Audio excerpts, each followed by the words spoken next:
Powered by the Montana Television Network. This is the 10 o'clock news on Q2, Montana's news leader.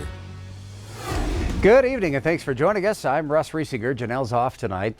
Billings is getting a first look at the new gateway to the Big Sky. The roughly $50 million airport expansion project is scheduled to begin this September, bringing more new amenities and more space for airline passengers. Director showed the concept video to members of the Billings City Council tonight. Q2's Mitch Leahy is standing by now with a look at the airport's expansion. Mitch? That's right, Russ. It's an exciting time for the Billings Airport with that expansion starting soon. Take a look. The expansion will take place over 5 phases. The first phase includes construction of a new TSA screening area and Cape Air stairwell, as well as a skylight addition. And the big things start happening in March of 2020 with the start of phase 2. This phase adds 4 new gates in Concourse A, a gift shop, playroom, restaurant, great room with more seating, and a fireplace for a cozy atmosphere. Phases 3 through 5 adds new gates and holding rooms in Concourse B.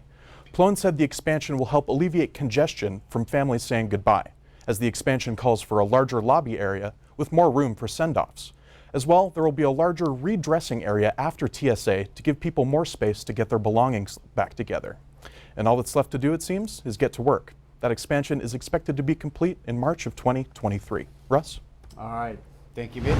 On to the weather scene. Bob, we had a couple rounds of stormy weather moving through the viewing area today, it seems like. Yeah, the big stuff all east of here, but boy, it was some honking storms. Let me show you what we have out there. This is what we have. The Doppler radar shows those big thunderstorms still making their way around Broadus and up towards Miles City. It's a big storm tonight. We had a couple other showers out in the western part of the state, but let's take a look at this here. We still have a severe thunderstorm watch for extreme eastern Montana until 11 o'clock tonight. And not only that, take a look at this. We currently have a flash flood watch until 6 p.m. tomorrow night, and that's still a severe thunderstorm warning for 70-mile-per-hour winds and quarter-size hail until 10:15 tonight for Fallon County. We have a flash flood warning there in Fallon County and also in Carter County. Heavy rain the last couple hours, 2, 3, 4 inches of rain has caused a lot of streams and creeks to go out of their banks. So here's what's happening. Forecast model shows those showers will continue to kind of pull out of the area for the Billings area tonight. Tomorrow could see some more scattered showers moving in sometime about 3:30 in the afternoon. We'll have the rest of your forecast in a few more minutes. Russ?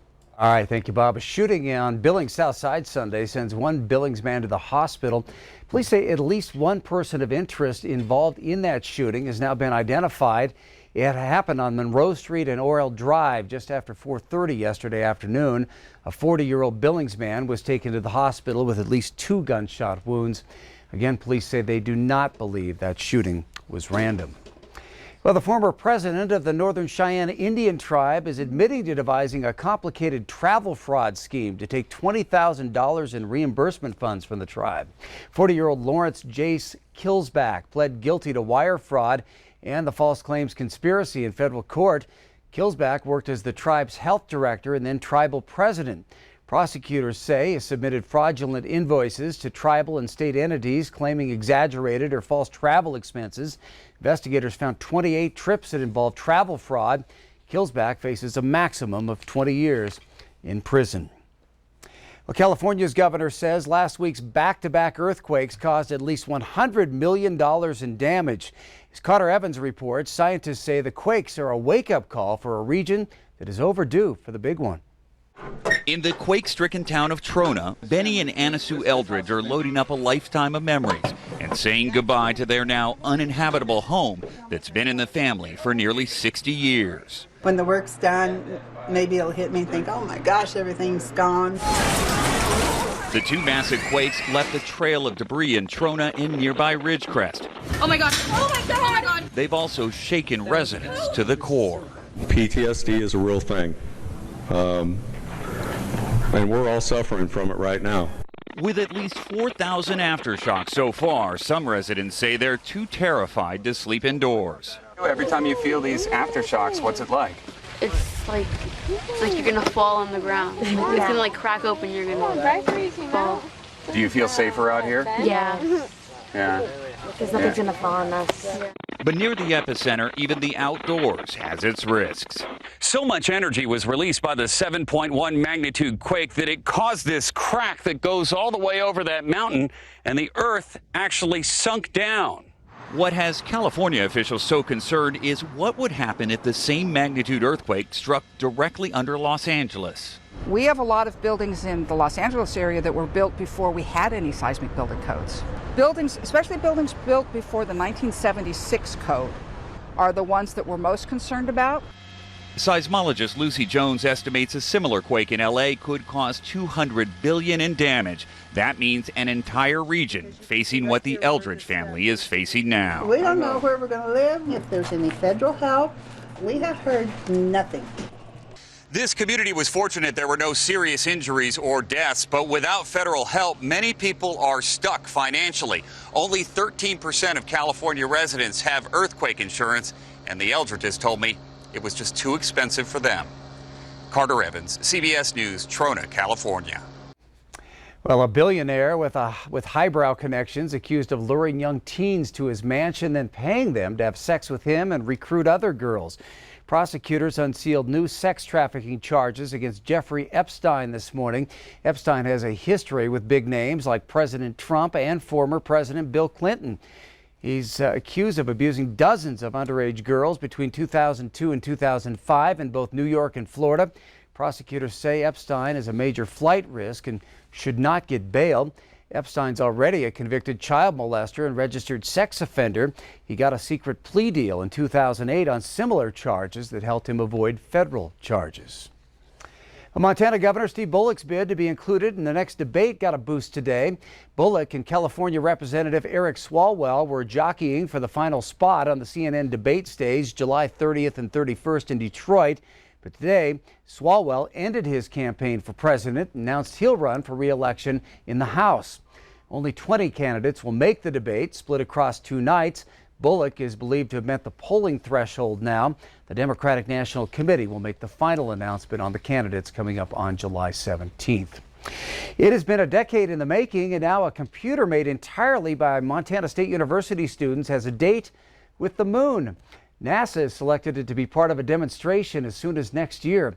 MTN's Cody Boyer shows us this new technology.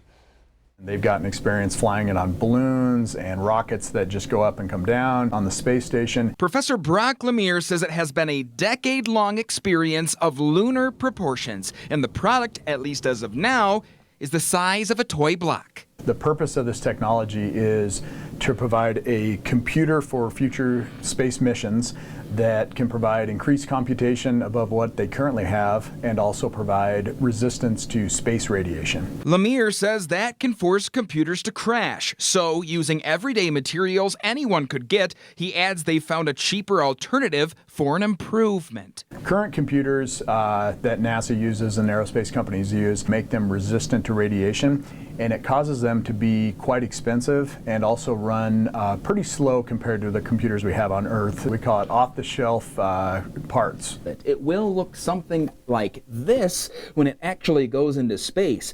Brock says the amount of work that has gone into it is amazing, but just how many students who have put their heads and hands into it as well, that's even more so. This has been 100% built by MSU students and primarily undergraduate students. In about 10 years, over 130 students have worked on Rad PC, including second-year grad student Chris Major. It was pretty awesome. I mean, thinking that this thing's going to go into space was, I'd say, a combination of excitement and terror.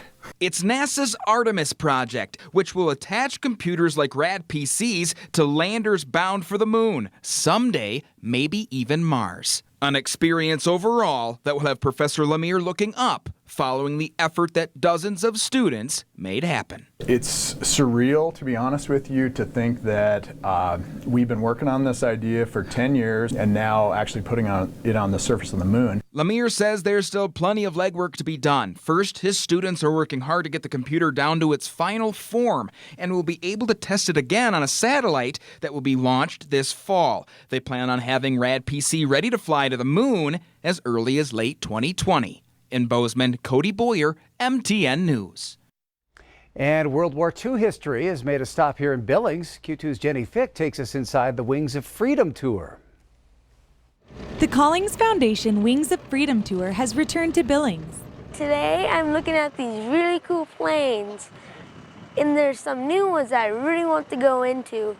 The tour is run by the Collings Foundation and features fully restored World War II aircraft. I think the guns on them is the coolest part. The back of them, you could get to move them. It is intended to preserve rare pieces of history while educating and immersing people in their heritage.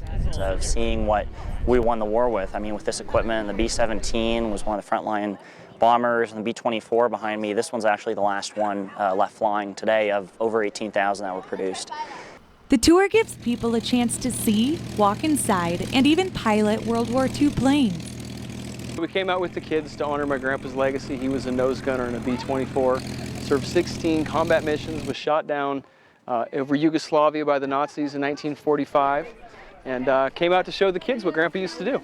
Entering the warbirds drives home some reality to the intensity endured by the soldiers. There's nothing like actually coming out and climbing through these aircraft, feeling how small they are, how little room there is, hitting your head on the low overhangs and everything, just to see that people spent 10, 12, 14 hours at a time in these aircraft. I appreciated the sacrifices that they made. I appreciated how he'd talk about the war, and it wasn't anything glamorous. It was a terrifying experience. For so many in attendance, a sense of respect and pride for the brave individuals who defended this country. Those that don't know history are bound to repeat it, I think is one of the adages. So I think for children to be able to see what my grandfather did, to be able to look at history and hopefully learn from it and put it in a modern context is very important. For some, a learning experience. For others, a trip down memory lane. In Billings, Jenny Fick, MTN News. And you can check out those planes again tomorrow from 9:30 until 5 and Wednesday from 9:30 until noon. Coming up on tonight's 10 o'clock news, the FBI and ICE drawing ire for their use of your driver's license photo without your permission. Plus, the United States women's soccer team coming home with some brand new hardware. And in sports, Scott shows us what Pearl Jam's last concert in Missoula did for Grizz athletics. You're watching MTN News with Janelle Slade and Russ RIesinger, Storm Tracker weather with Bob McGuire, and sports with Scott Breen. This is the 10 o'clock news on Q2, Montana's news leader.